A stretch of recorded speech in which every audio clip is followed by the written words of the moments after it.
A ver ya, Poncho. Ok, doctor. Bueno, buenos días. El día de hoy tenemos la sesión bibliográfica programada para el día de hoy.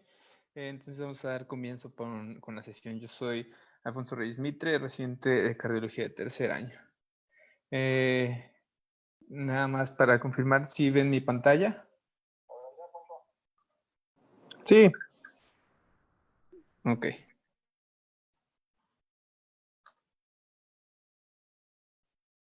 El artículo a revisar el día de hoy es un artículo publicado en el New England Journal of Medicine.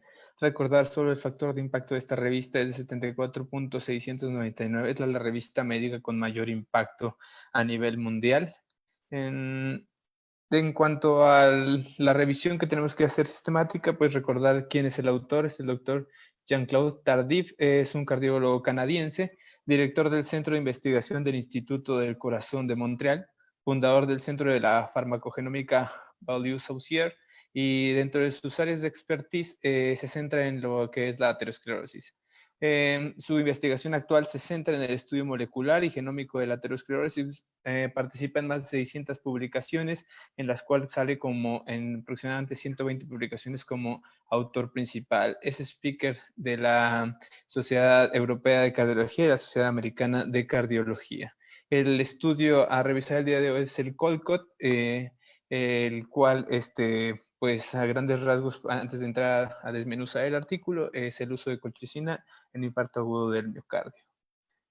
Entonces, para empezar, y tenemos que recordar que es una arteria normal. La estructura de la arteria normal, pues es bien sabido que consta de 3 capas, tiene una estructura trilaminar y que se compone principalmente de lo que es la íntima, la media y la adventicia. Aquí vemos en esta imagen gráfica cada una de las capas, donde vemos como la íntima tiene como característica principal las células endoteliales, las cuales van a tener un factor principal en el desarrollo de la aterosclerosis, ya que van a tener una fuerza de cizallamiento y principalmente a nivel de las bifurcaciones van a ser los sitios predilectos para la formación de aterosclerosis, así como que tienen un potencial procoagulante y anticoagulante dentro de su fisiopatología.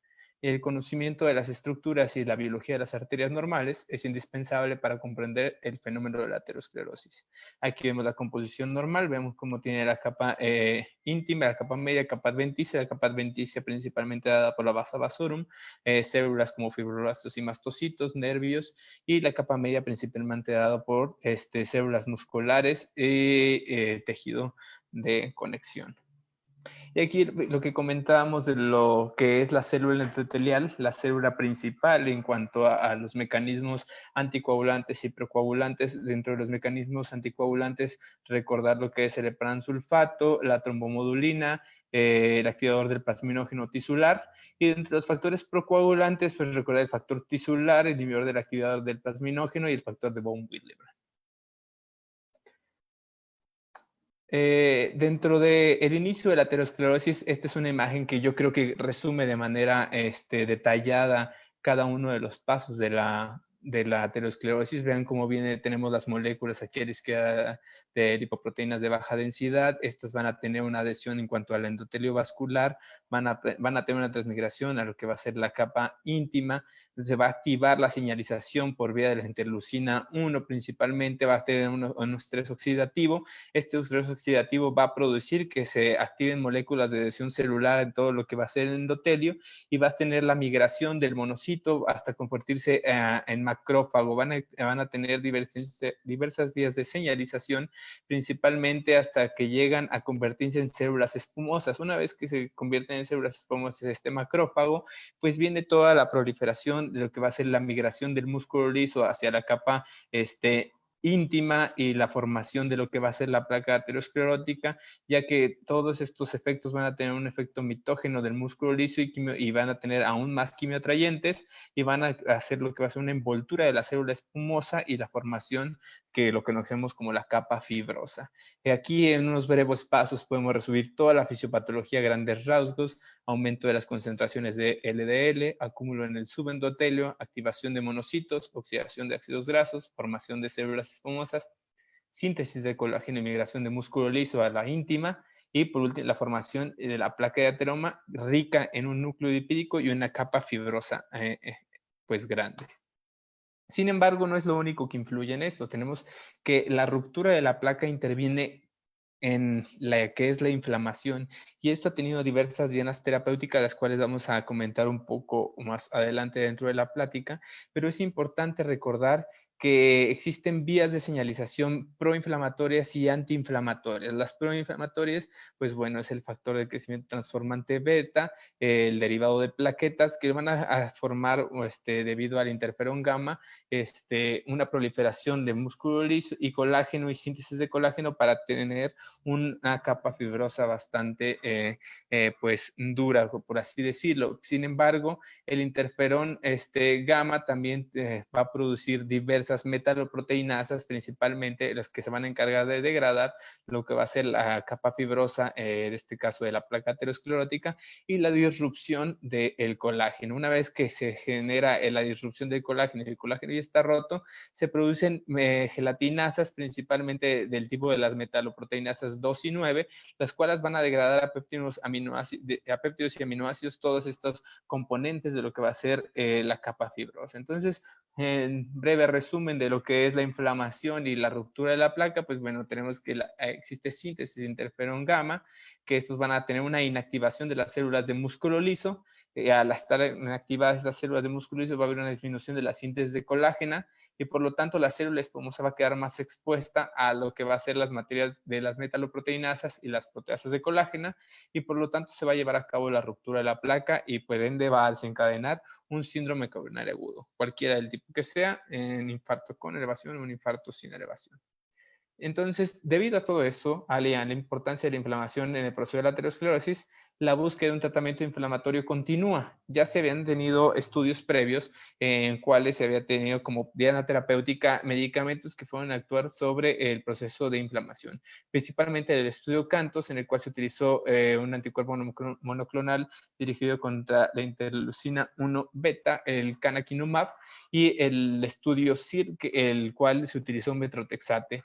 En el estudio CANTOS, pues se tuvo una pues, respuesta objetiva con una disminución del aproximadamente 15% de los enlaces cardiovasculares, pero a un costo elevado. ¿A qué me refiero con un costo elevado? No solo por el costo de medicamentos, sino que se demostró una incidencia, un aumento de lo que va a ser el desarrollo de choque séptico, por lo cual nunca se aprobó este medicamento como para prevención primaria en el desarrollo de la aterosclerosis. Y el metrotexate, desgraciadamente, no tuvo ninguna implicación clínica en el desarrollo de lo mismo, por lo que continúa la búsqueda de un antiinflamatorio que reduzca el riesgo de eventos ateroscleróticos. Y para esto pues sale la colchicina, ¿no? Ya sabemos que la colchicina es un fármaco prácticamente milenario, que tiene milenios utilizándose, que es un potente antiinflamatorio, que la ventaja es que es de administración vía oral y que es de coste pues prácticamente baratísimo. Su mecanismo de acción es en la inhibición de la polimeración de la tubulina y la generación de los túbulos, y posiblemente entre otras vías de señalización, las cuales no están todavía bien dilucidadas. Aquí tenemos en este cuadro que salió publicado en Heartbeat, cómo actúa la colchicina en cuanto a los efectos cardiovasculares. Tenemos la molécula de la colchicina, vean cómo aquí tenemos los microtúbulos. Esta va a crear una disrupción de la polimerización de la tubulina. La tubulina tiene dos cadenas, la alfa, la beta, y de una tercera que es la cadena gamma, únicamente va a tener acción sobre la cadena alfa y beta. Entonces esto nos va a producir que se produzca un efecto antiinflamatorio que va a poder tener este efecto clínico, como ya lo sabemos, tanto en la pericarditis. Se ha demostrado que también tiene efecto en la fibrilación auricular, no tan bien demostrado, y pues ahora en el contexto de la ruptura de las placas ateroscleróticas. Pero este sería un breve resumen de lo que sería el modo de actuar de la colchicina para los síndromes coronarios agudos, principalmente en lo que va a ser la ruptura de la placa aterosclerótica. Y pues ahora sí es tiempo de entrar al artículo, que es dosis baja de colchicina posterior a un infarto agudo del miocardio. Aquí tenemos los autores principales, el doctor Jean-Claude Tardif Es un estudio publicado en el New England en diciembre 26 de 2019. No es un artículo tan reciente, pero pues sin embargo vale la pena revisarlo. Es un estudio multicéntrico en el cual participaron 12 países. Llama la atención que participaron varios países de América y Latinoamérica: Argentina, Canadá, Chile, Colombia, otros de Europa: Francia, Alemania, Italia, Líbano, Portugal, España, Túnez y Reino Unido. En total se incluyeron 167 centros hospitalarios para poder realizar este estudio. Dentro de la metodología es un estudio prospectivo, multicéntrico, aleatorizado, doble ciego, placebo controlado. Se incluyeron un total de 4.745 pacientes desde diciembre del 2015 a agosto del 2018. El objetivo primario de eficacia, pues bueno, era el compuesto de muerte por cualquier causa cardiovascular, paro cardíaco resucitado, infarto del miocardio, evento vascular cerebral, hospitalización urgente por angina que condujera a la revascularización, y como objetivo secundario eran los componentes del punto final primario y la mortalidad total en un análisis del tiempo hasta el primer evento. Se tenían otros objetivos, los cuales se comentaron durante el estudio, que era la revascularización coronaria, la hospitalización por insuficiencia cardíaca, fibrilación auricular y trombosis venosa profunda o un evento de tromboembolia pulmonar.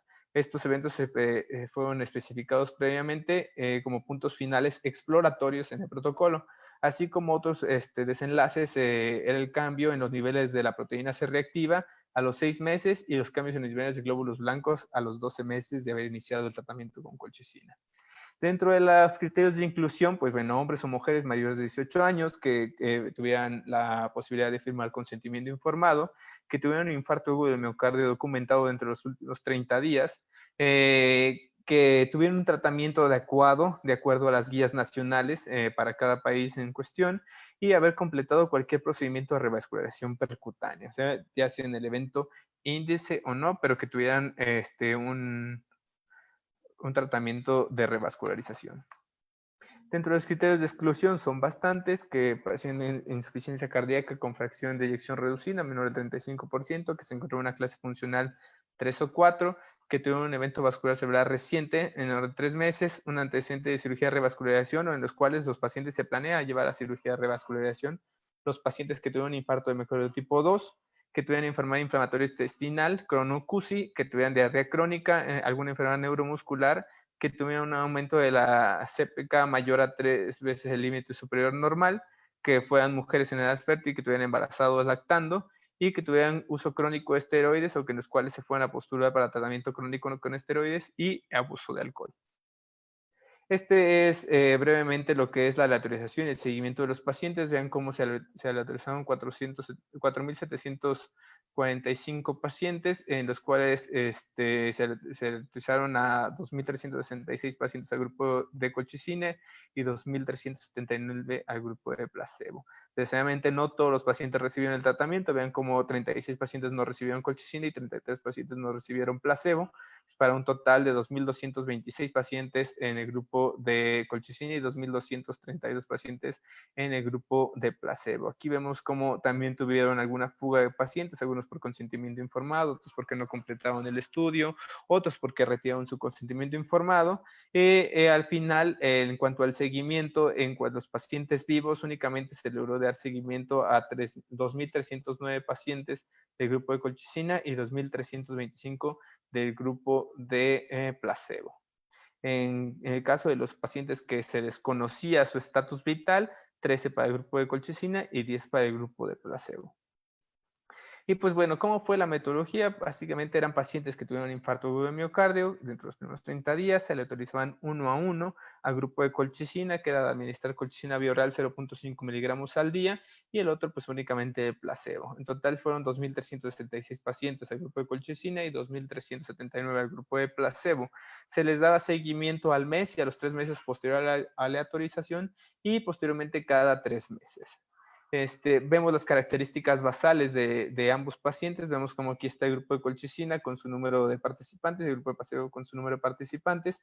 Prácticamente son unas tablas bastante bien balanceadas. Recordar la edad promedio, 60.5 años promedio. En cuanto al sexo, las mujeres tenían aproximadamente entre el 18.5, casi 20% de la población de este estudio. El índice de masa corporal rondaba entre el 27.5, 29% de masa corporal.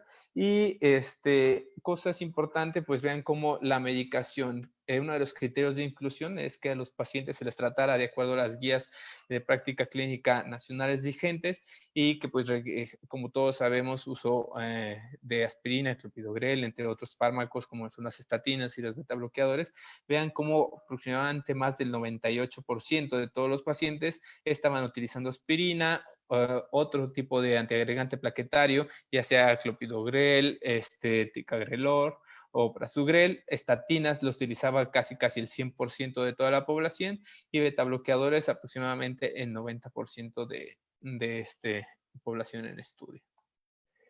En cuanto a los desenlaces clínicos, vean cómo empezamos a ver que se hizo con la intención del grupo a tratar, o sea, hace que toda esa fuga de pacientes se dio como si se hubiera obtenido el desenlace primario, y eso es algo pues de poder estadístico para este estudio. Ellos requerían únicamente 301 eventos para poder tener un peso estadístico de aproximadamente el 80% para este estudio, lo cual se llegó a la meta de este desenlace.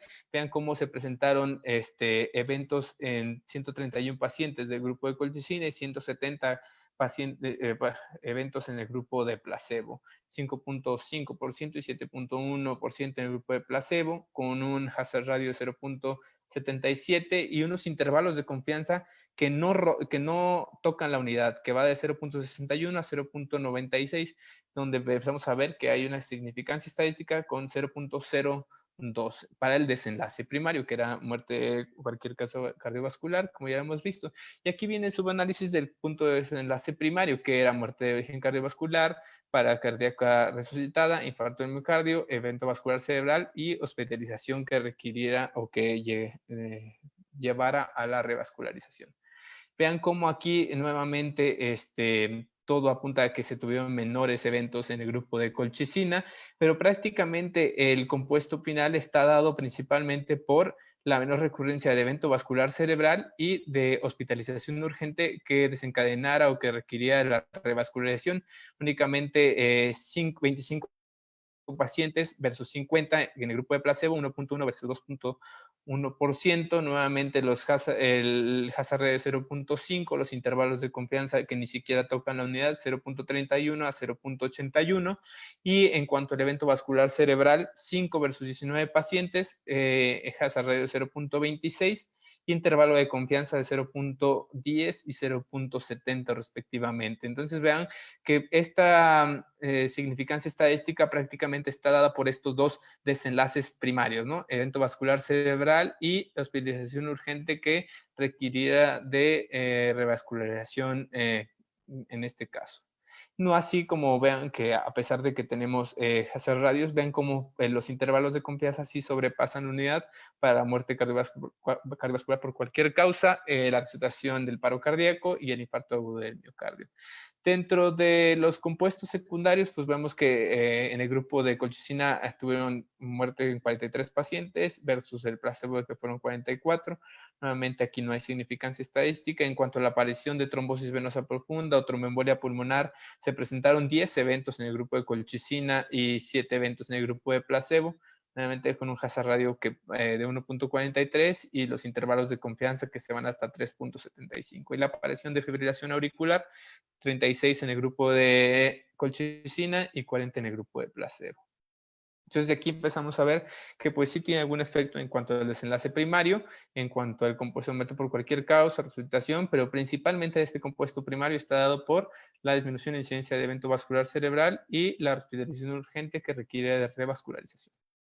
Aquí tenemos una curva de Kaplan-Meier que nos habla de, en cuanto a la incidencia de estos desenlaces primarios. Vean prácticamente en esta gráfica, pues ven, son gráficas demasiado pegadas, donde pues se tiene que hacer una ampliación para ver que a partir de aproximadamente el tercer mes ya se empieza a ver una separación en cuanto a las curvas, donde se tiene una mayor incidencia de eventos en el grupo que tuvo placebo, versus el grupo que llevó el tratamiento con colchicina. Y esta curva se mantiene a través del tiempo hasta aproximadamente 21, 28 meses, donde se hace más evidente esta separación de la misma. Recordarles el hazard de 0.77 y la significancia estadística de la P con 0.02.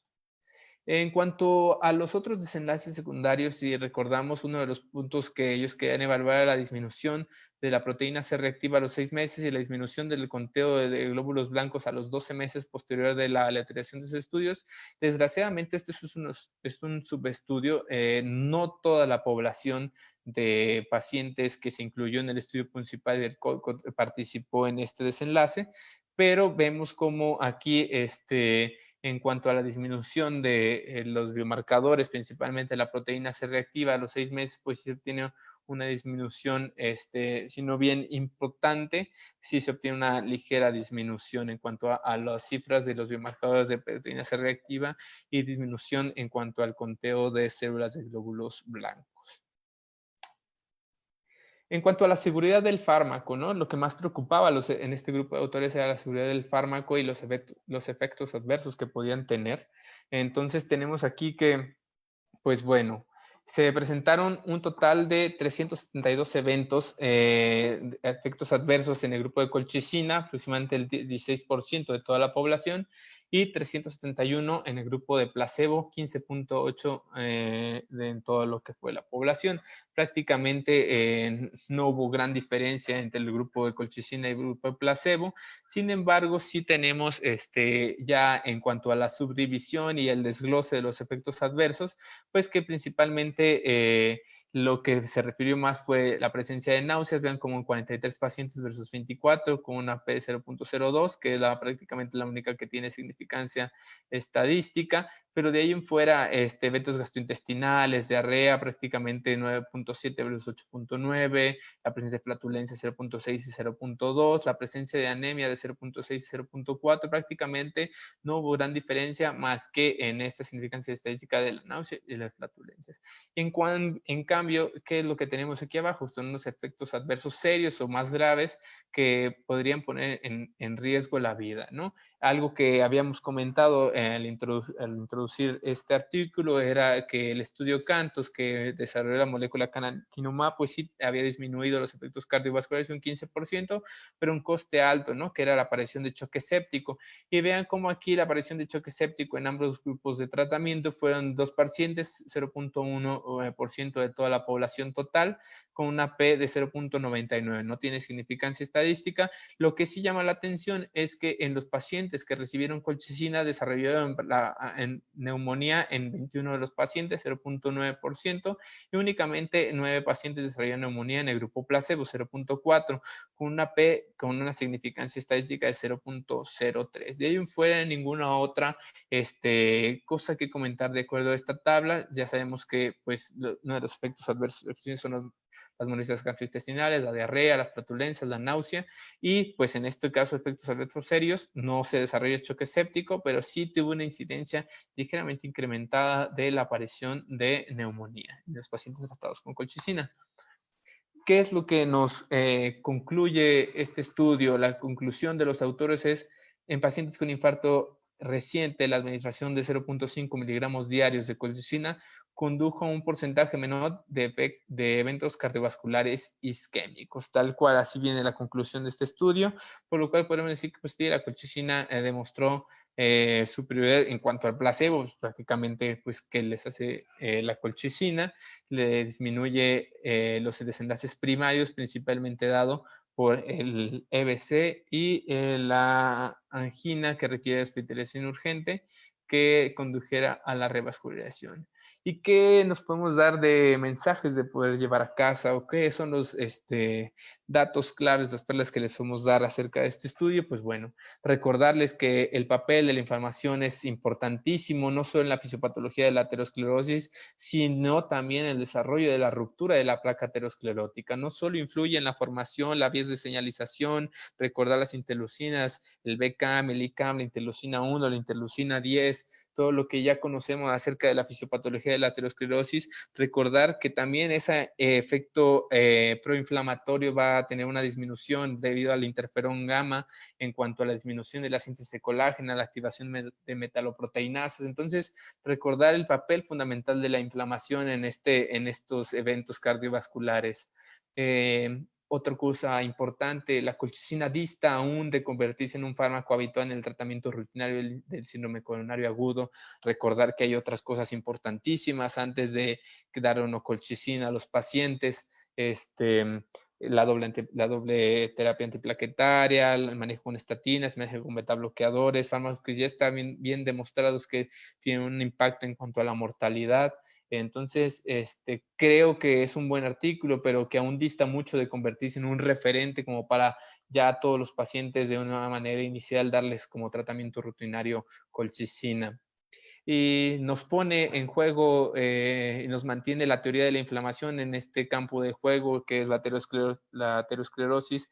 Es una enfermedad que cada vez se sabe más debido a la bioingeniería, a la biogenética, cada vez conocemos más acerca de estas vías de señalización y cada vez se pueden desarrollar más dianas terapéuticas. Ya lo comentó el estudio Cantos con el canakinumab, que demostró a un coste alto, y pues el metrotexate, que prácticamente fueron resultados negativos, no tuvo ningún impacto en cuanto a los desenlaces cardiovasculares. Ahora viene el papel de la colchicina como un antiinflamatorio potente, de bajo costo, de administración bioral, de que se puede conseguir fácilmente, en el cual sí tiene disminución de los eventos cardiovasculares ateroscleróticos. Entonces, eso nos queda ahí de enseñanza.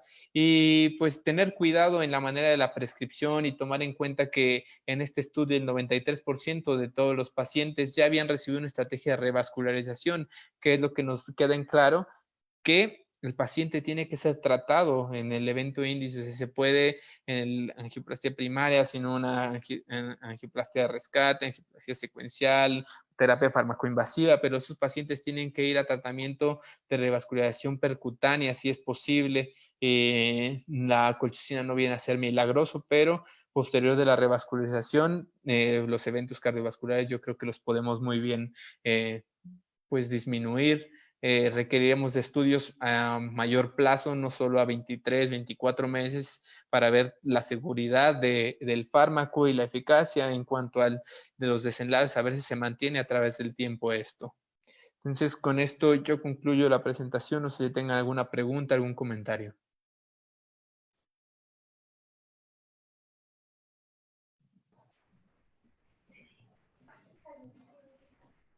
Adelante, doctor Leiva. Yo estoy acá escribiendo cosas. Yo Adelante, José Luis. me gustaría, sí, yo te aviso. Me gustaría, primero un comentario del resto de los muchachos. Vamos haciendo un poquito de discusión antes. Este, veo que está, el doctor Galicia, Miguel Reyes y Ricardo. Sí, doctor, ¿qué tal? Buenas tardes. Sí, la introducción que puso Alfonso, bueno, ya lo vimos igual en una sesión previa. Si bien conocemos bastante acerca de las vías de señalización, las vías metabólicas implicadas en el fenómeno de la aterosclerosis, pues no se ha podido aterrizar en un tratamiento que impacte en gran medida en el pronóstico del paciente, fuera del estudio Cantos que ya comentó Alfonso, y que los resultados pues también no han sido muy prometedores. Pues no hay más. Ahorita con la colchicina pues se trata nuevamente de incidir en estas vías de señalización, pero pues no es, ya lo comentó, pues no es la panacea. Lo que va a favorecer en el buen pronóstico del paciente pues es el resto del tratamiento que ya conocemos. Pero bueno, también ver que no hay un gran aumento en el riesgo para el paciente, entonces pues yo creo que en algunos de ellos sí es algo que podemos utilizar cuando pues no tengamos nada más que ofrecerle de lo que normalmente estamos acostumbrados.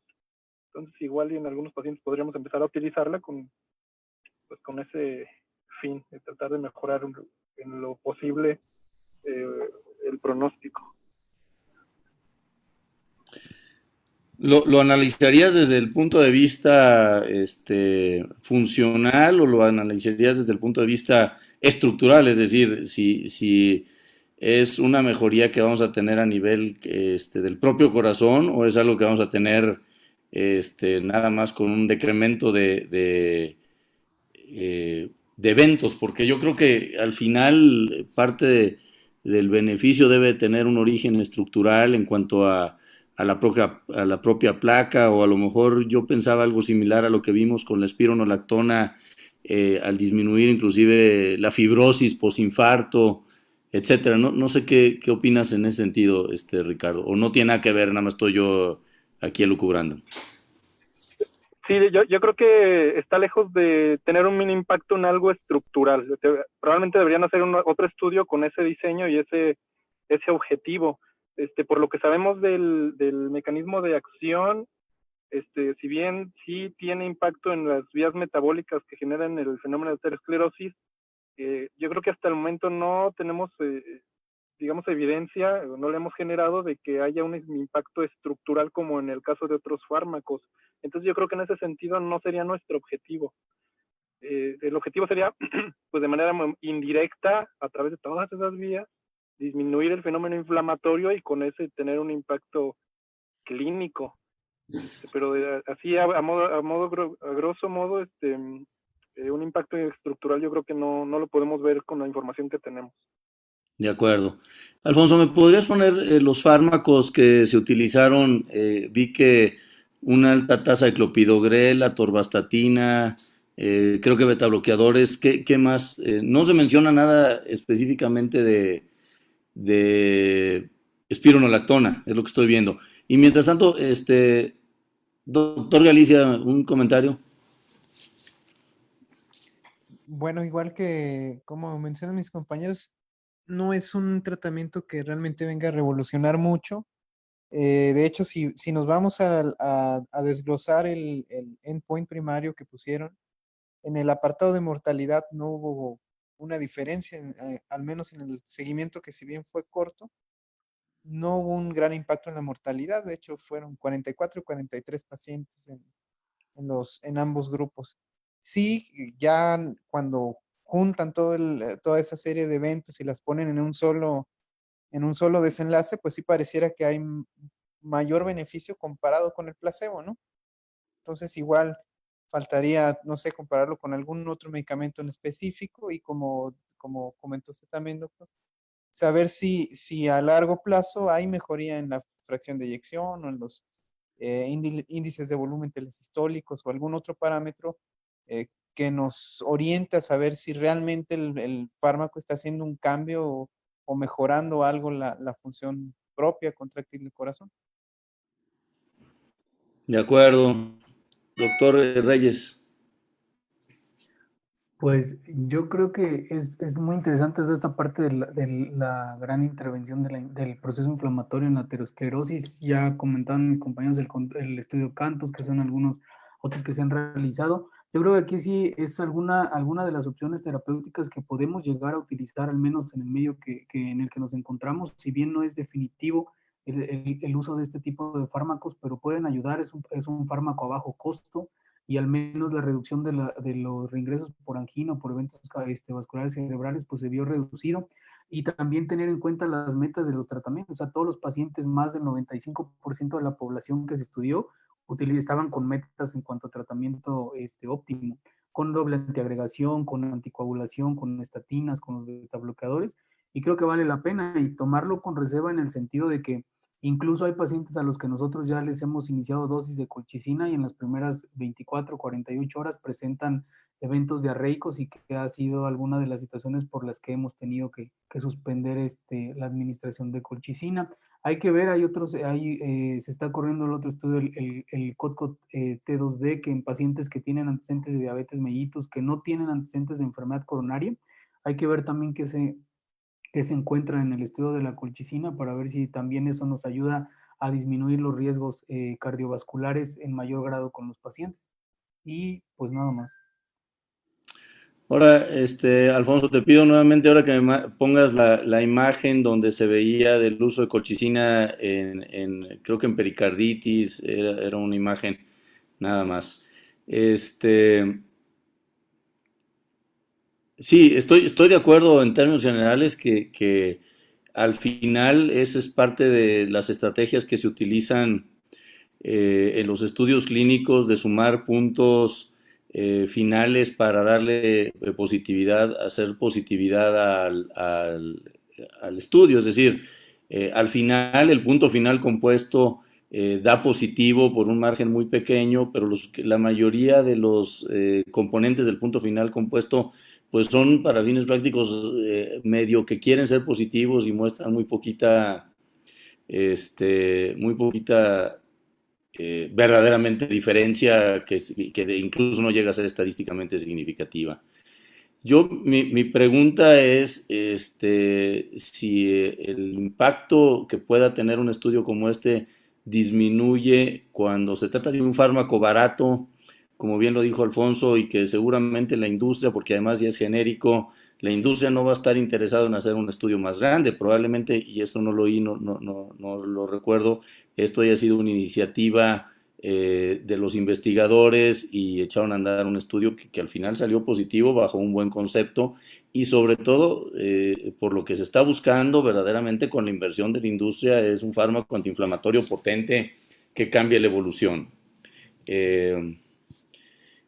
Quería ver esta diapositiva porque no entiendo, no sé la verdad cuál es la implicación, no sé si donde sacaste esta diapositiva en fibrilación auricular, cuáles las implicaciones que se le dan a la colchicina. A ver, recuérdame.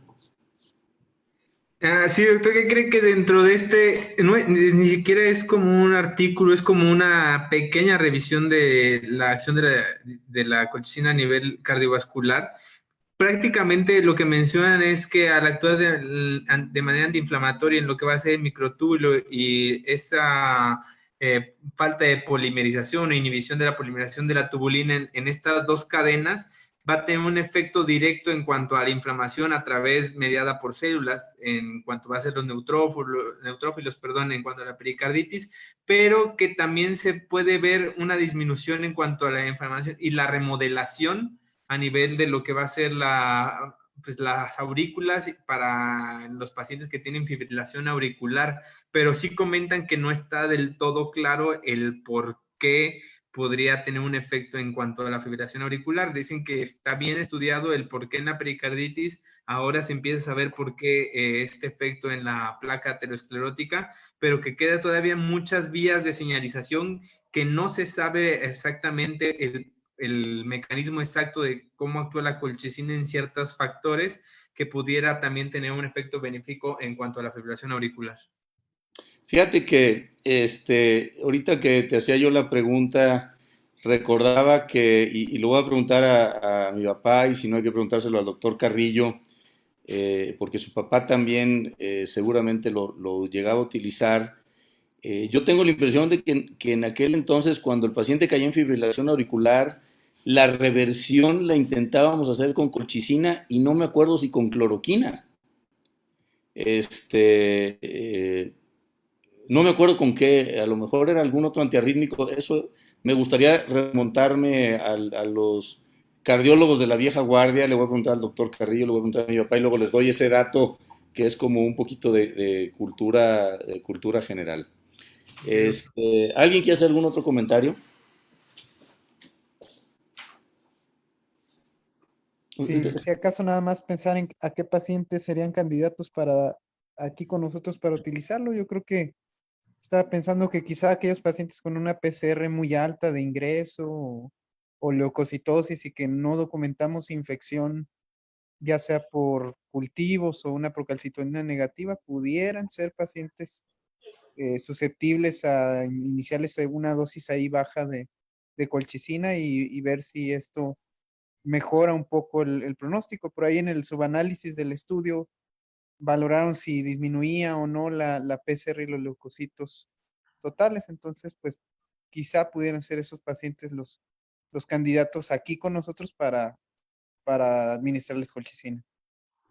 Fíjate que, a ver, Ricardo, ¿qué opinas tú? Que se pudiese diseñar a manera de una tesis de residentes, seguimiento de pacientes posinfarto con colchicina para evaluar la remodelación ventricular agregado a la terapéutica que utilizamos para eso, es decir, un inhibidor de la ECA, un ARA2, quizás desde luego de un espironolactona o eplerenona, pudiera ser interesante. Lo que pasa es que necesitaríamos tener un número importante de pacientes para diseñar un estudio. ¿Qué opinarías tú, Ricardo, en este sentido? Sí, doctor, interesante. De hecho, en relación a lo que me preguntó al principio de si esperaríamos ver algún cambio estructural, yo creo que esa sería precisamente la oportunidad. Y si es lo que se ha hecho con otros fármacos, ver el cambio en los volúmenes ventriculares como reflejo de la remodelación inversa. Entonces, sí me parece un buen tema para explorar, y eso pues le daría más peso al uso de este fármaco. Sí, definitivamente. Sí.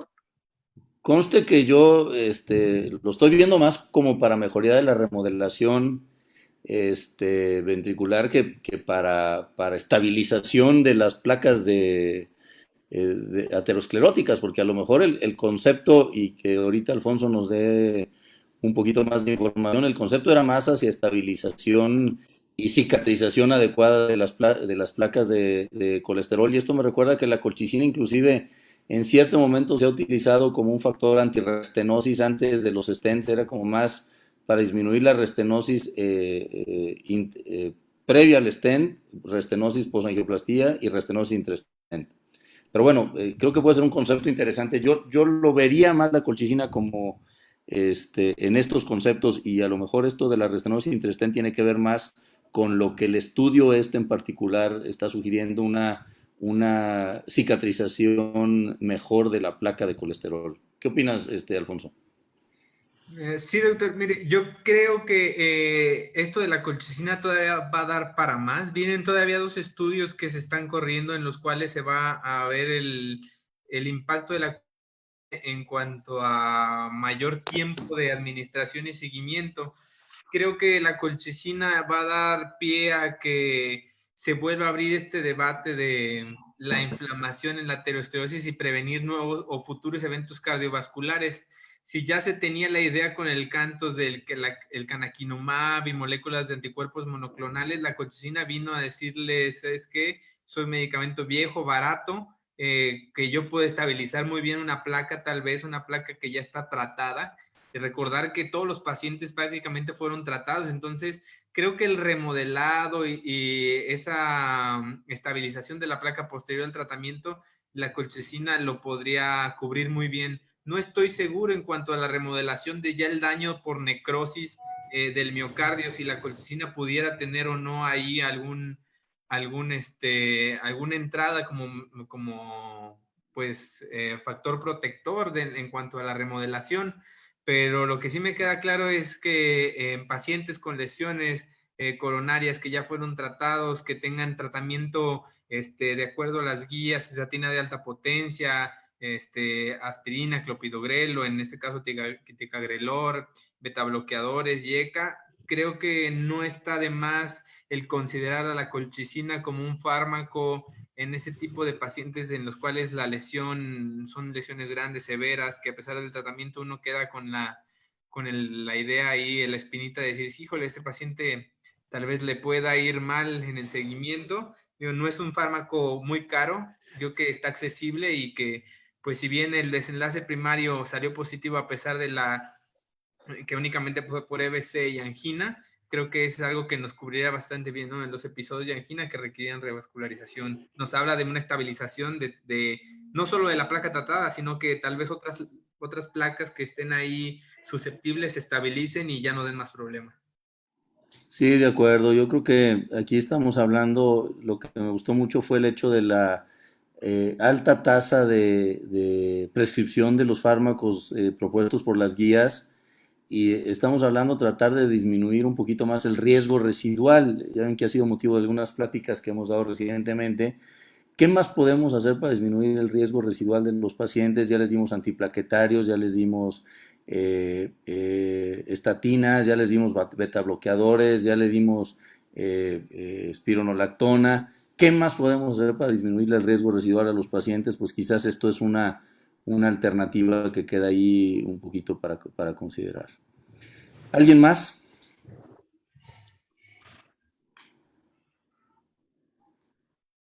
No sé si hubo un editorial, Alfonso. Sí, doctor, por ahí se me pasó, la verdad, enviársela, la editorial. La doctora también habla que este estudio hay que tomarlo con pincitas, que es un estudio que sí es positivo, pero con sus bemoles ahí de la población, de que salió positivo por angina y por EBC, que realmente los desenlaces cardiovasculares netos de muerte, infarto y parada cardíaca no fueron los positivos o no le dieron la positividad de este estudio, que efectivamente se requieren de otros estudios, tal vez con otro diseño, comparando tal vez contra alguna otra estrategia para ver si la colchicina sigue demostrando estos beneficios. De acuerdo, yo creo que es un muy buen comentario y refuerza un poquito lo que yo les decía hace un rato, es decir, parte de las estrategias del diseño de los estudios, de sumar eventos finales, es lo que hace que el estudio dé positivo cuando cada uno de los puntos más duros, como son mortalidad, reinfarto, necesidad de revascularización, no alcanzan a dar positividad por sí solos.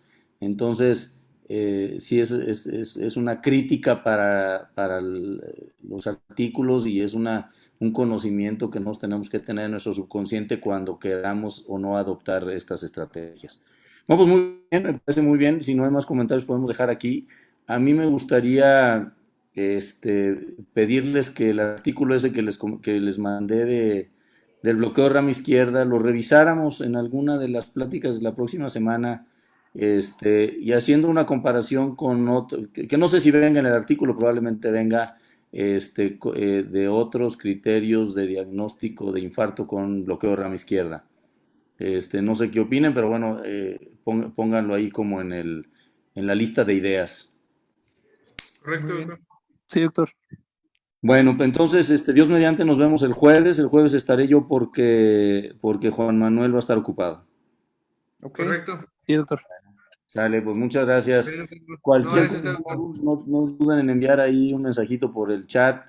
Quería comentarles que muy desafortunado la muerte de la paciente. Creo que Juan Manuel lo comentó con ustedes. En el mundo ideal, esta paciente debió haber sido trombolizada en el lugar de origen. Debió de haber sido llevada a sala de hemodinámica lo antes posible si hubiéramos tenido la sala disponible, y eso es lo que nos limita de lo que habitualmente nos gusta a nosotros hacer, de llevar estos pacientes. A diferencia me parece muy, muy adecuado, pero tardío la colocación del catéter de Swan. No sé si le medimos por ahí algún ácido láctico como parámetro de vigilancia de lo que habíamos hablado el otro día del choque cardiogénico. Sí. Sí, doctor. De hecho, Dime. la paciente llegó con lactato de 1.5, 1.7, se fue subiendo hasta 2.7, 3.1. Creo que desde el día sábado entró en un punto ya de deterioro que ya no iba a retornar. Tal vez ahí plantearnos la idea de haberle colocado el balón de contrapulsación, pero bueno, esto ya es hablar a toro pasado. Poncho, a reserva de que lo revisemos y deja ver si tengo las guías de manejo del choque de Sky, pero que serían también, no sé si ya las han revisado ustedes o si no sé si las han revisado, y si no se las mando para que las revisemos también. Pues desafortunadamente el balón de contrapulsación está muy venido a menos. Ahora lo que se está sugiriendo es el posicionamiento de Impella y de ECMO, que eso sí está todavía más lejos de nosotros. Pero bueno, déjame buscar esas guías y voy a tratar de enviárselas. Ok, doctor. Ok. Bueno, chavos, pues muchas gracias por todo. Estamos Gracias, hablando. Doctor. Gracias, doctor. Hasta luego. Vale. Hasta luego.